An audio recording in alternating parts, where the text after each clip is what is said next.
Bonjour les amis. Allez, on souffle, on prend un temps ensemble, le but étant d'aller plus loin avec Jésus. Et si nous parlions de la vie face à la mort, au travers de la rencontre de Jésus et la veuve de Naïm, on replace le contexte. Jésus et les disciples, suivis d'une foule, sont en marche. Après avoir vécu de beaux miracles la veille, en fait, ils se dirigent vers Naïm.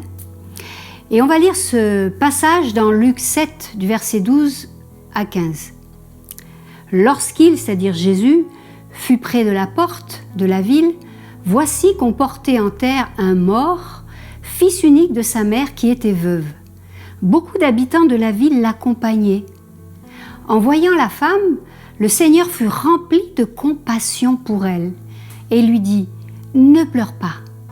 Il s'approcha, toucha le cercueil, et ceux qui le portaient s'arrêtèrent. Il dit « Jeune homme, je te le dis, lève-toi ». Et le mort s'assit et se mit à parler. Jésus le rendit à sa mère. Dans ce récit, en fait, on voit deux cortèges. Un cortège formé par Jésus et ses disciples, encore dans la joie d'avoir vu de belles choses, et ils se dirigent donc vers cette petite ville, petite localité de Naïm, en Galilée. Et ensuite, un cortège funèbre, en proie aux pleurs, aux lamentations, qui sort de Naïm pour ensevelir le fils unique d'une veuve. Avec ces deux cortèges, c'est la vie et la mort qui se font face. En principe, à l'époque, les personnes qui rencontraient un cortège funéraire se mettaient à le suivre. Mais là, ce n'est pas du tout ce qui se passe. Jésus, lui, il va faire face au cortège. Et c'est un face-à-face entre la vie et la mort qui va s'installer. Ici déjà, la logique est inversée. On ne passe pas de la vie à la mort, mais de la mort à la vie. Et dans les évangiles, on trouve beaucoup de récits de miracles, et parmi eux, quelques résurrections qui sont le miracle par excellence. Et c'est l'annonce de la victoire de la vie sur la mort. Maintenant, comprenons que cette femme, appelée la veuve de Naïm, est dans une détresse extrême. Elle a déjà perdu son mari et maintenant elle perd son fils unique. Le destin semble vraiment s'acharner sur elle. Sur le plan social, ça veut dire qu'il n'y a plus personne pour assurer sa subsistance. Elle n'aura plus de ressources. Et nous nous trouvons dans le cas de détresse affective et détresse matérielle. Oui, cette veuve a tout perdu. Elle marche en tête devant le cercueil, comme le voulait la coutume. Face à elle, Jésus, qui lui marche à la tête de ses disciples. Jésus a le discernement de la condition extrême de cette pauvre veuve et il veut agir. Alors, en ce qui concerne le cercueil, rien à voir avec nos cercueils fermés d'aujourd'hui. À l'époque, c'était de simples brancards sur lesquels on posait le corps du défunt juste enveloppé d'un linceul.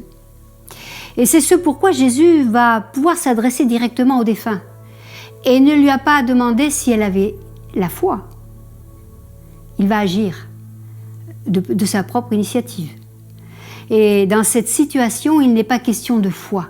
C'est juste une réponse directe d'amour à cette veuve. La détresse de cette veuve est suffisante pour que Jésus se passe de la foi. Pour agir et dans toute sa compassion, il va s'adresser au mort. « Jeune homme, je te le dis, lève-toi ». Le mort s'assit et se mit à parler, et Jésus le rendit à sa mère. Waouh! Jésus ressuscite le Fils et le rend à sa maman. Le mouvement de la vie a gagné sur le mouvement de la mort. Jésus voit toute la souffrance humaine.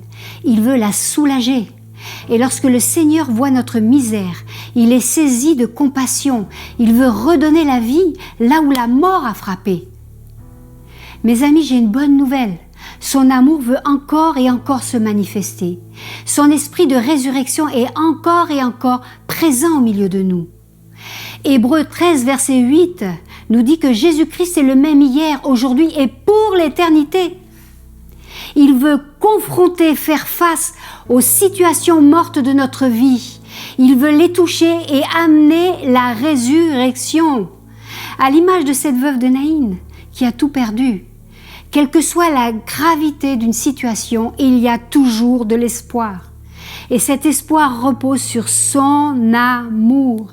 Jésus n'a pas donné sa vie en vain sur cette croix abjecte.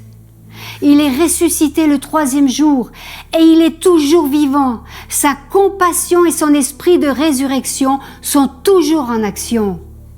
À ce moment même, Jésus veut toucher un domaine mort, un domaine douloureux de notre vie. Ça peut être celui des finances, celui de la maladie, de la famille, du couple, des enfants. Chacun connaît le domaine où il a besoin que l'esprit de résurrection se manifeste. Allez, on saisit cela pour chacun de nous. On s'attache à la parole de Dieu. On chérit le Saint-Esprit en nous et on va plus loin. Demeurez bénis et à très vite. Cette vidéo vous a encouragé? Alors on reste en contact. Abonnez-vous à notre chaîne YouTube Église Novation officielle et cliquez sur la cloche de notification. Vous pouvez aussi nous suivre sur Facebook et Instagram.